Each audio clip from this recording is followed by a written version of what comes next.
আমার পেটের হাড্ডিটা এখনো বাঁকা ভাবে একটু লেগে আছে, বিকজ হাড্ডিটা একটু বাঁকা ভাবে লেগে গেছে। 4 সপ্তাহ, 3 থেকে 4 সপ্তাহের মধ্যে হাড্ডি জোড়া লেগে যায়, হিউম্যান হাড্ডি, আপনারা জানেন তো। বাট আমি এখন যদি যারা এটার জন্য দায়ী, আমি যদি হয়তো সেটা করার আমার পক্ষে পসিবল, কিন্তু আমি যদি সেরকম করি, আমার তো কি জোড়া লাগবে হাড্ডি? বাট আমি এখনো যে পেইনটা মাঝে মাঝে অনুভব করি, আমার কি সেই পেইনটা চলে যাবে, বন্ধ হয়ে যাবে অনুভব করা? তা তো হবে না। আমার মনে হয় সেই জন্য আমাদের একটা এই মাইন্ডসেট থেকে বেরিয়ে আসা উচিত। এরকম একজন সরকার প্রধান পাওয়া আমাদের ভাগ্যের বিষয়, আমাদের কপালে দিছে। এখন যদি আহলে না দেয় তাহলে সবই হারামো।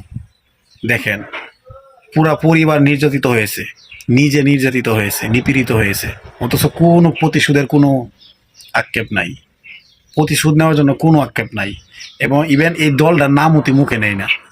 আর অপোজিট সাইডে আমরা দেখছি 15 বছর এই দলটা যখন ক্ষমতায় ছিল, নিষিদ্ধ দল, তখন কথায় কথায় এটা করবো ওইটা করবো, এবং এই যে পরিবার হত্যার বিচার নিয়েছে, কত ওলামাদেরকে ফাঁসি দিয়েছে।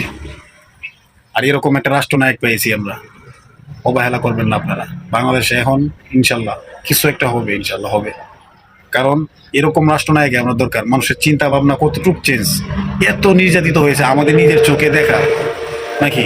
আমরা তো এগুলো বাস্তবে দেখছি যে বেগম খালেদা জিয়া বিনা চিকিৎসায় বাংলাদেশে কত কষ্ট করছে।